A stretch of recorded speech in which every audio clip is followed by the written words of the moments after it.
will be discussing the continued effort to give nurse practitioners more independence. Supporters say it's key to making healthcare reform succeed. We'll explain after the break.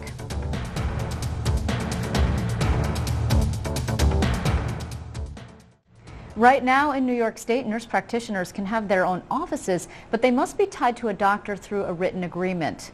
A pending bill known as the Nurse Practitioner Modernization Act aims to change that so nurses may practice independently. Yesterday I spoke with Stephen Ferrara. He is the executive director of the State Nurse Practitioner Association, to learn more. Mr. Ferrara, thank you very much for being here. Welcome back to Capitol tonight. Thank you for having me. So we've spoken about this issue a couple of times before, and you have the support of the governor, which is very important. Yes. And where are you with the legislature right now? We are waiting to hear back from the Assembly and Senate in the one House bills. We know that we have support from the Assembly. The Senate, we've had positive discussions, and we're hopeful that the Senate will include a version of the governor's language in their one House. Okay, so a version. So is it possible that we will be looking at some sort of amendments to the original language? We very much favor the governor's language. What the final version looks like is anybody's guess at this point, but we're hopeful that we can stay as close to the governor's language as possible. And just remind folks what that says, the governor's language. So the Nurse Practitioners Modernization Act is the bill that's been inserted into the governor's budget. What this will do is allow nurse practitioners who have more than 3,600 hours of practice to practice without the requirement of a written practice agreement between a nurse practitioner and a physician. However, nurse practitioners will continue to have collaborative relationships with physicians or a hospital system so that nurse practitioners aren't practicing in a silo. We're still part of the healthcare team. We're not trying to be out there on our own. But it won't be mandated in order for you won't need the mandated written requirement anymore. There won't be that piece of paper that says I, as a nurse practitioner, need to collaborate with my collaborating physician. He or she needs to review so many charts over a certain amount of time. That goes away. So when I last remember discussing this, the doctors were not on board. Are the doctors still not on board? They're still not on board. Okay. So is that seems to be a little on the dangerous side, because right now obviously is the lobbying time. Sure. And are they getting involved in the Senate? I would assume that they are. I would assume so. I mean, we try to have continuing positive discussions. The Federal Trade Commission just yesterday released a report that says the states have to look at these scope of practice requirements for nurse practitioners particularly, and make sure that it's not a restraint of trade. It's not illegal having one profession sort of dictate what happens to another profession.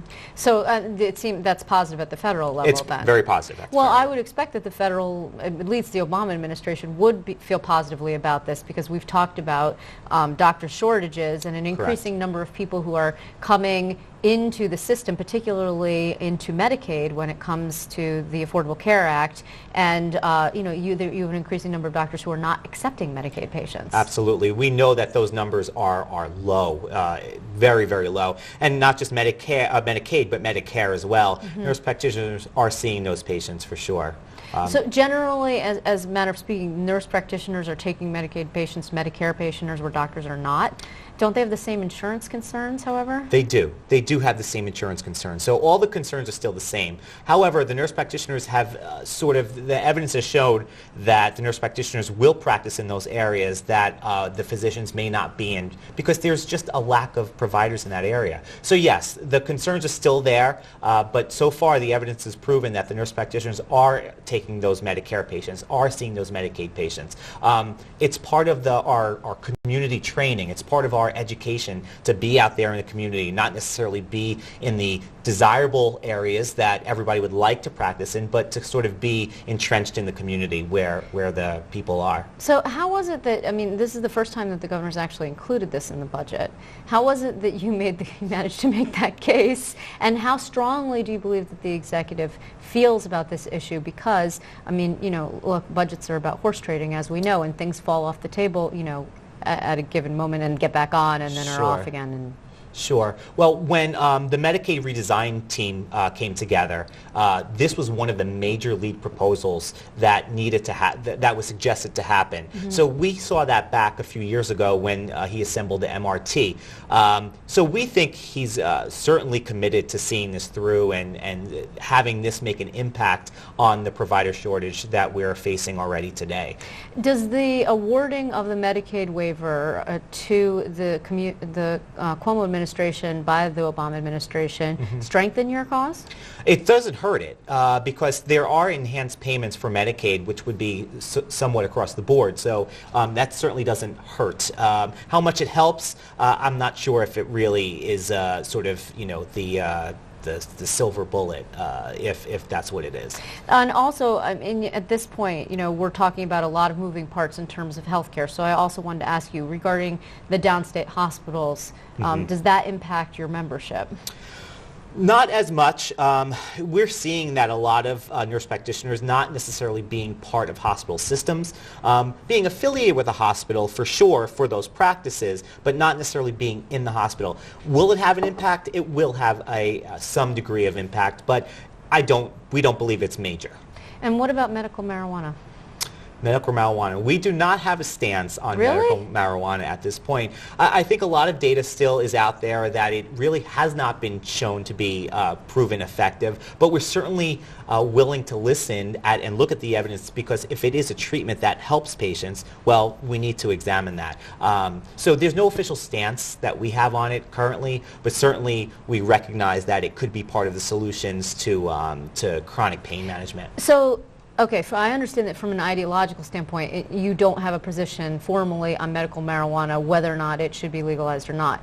When you look at the delivery system options, however, do you have a position on whether the legislative proposal would be more effective than the gubernatorial proposal, which of course is a more limited and some say cumbersome executive controlled program? Right. Well, if it's out there, it should be made available. If the decision is to make it available, it should be as easy as possible for those defined people who need to get it. So how that looks in the one house budgets and how it ultimately looks, we'll be examining that for sure. But certainly there should be less barriers to it if it is indeed made available to folks. Yeah, I'm surprised that you guys don't have a position, actually. Yeah, it's just one of those things where it's been fairly fast moving. We know it's been out there, and we're looking at the other states, and there's just we look at the clinical trials, the gold standard in trial, and there hasn't been a lot of data out there. We know anecdotally that it helps, but really, do we want to be out there saying that we're advocating for this? We're looking at it. We're examining the evidence, the data. It certainly seems anecdotally to help. But as far as where we stand, we're still evaluating those things. You may have to get a position quickly. Yes, because exactly. It is in the Assembly One House budget bill, and we will see. And apparently there are more senators who are signing on. So absolutely, we'll catch up with you again when the smoke clears, so to speak. Thank you for your time. Liz.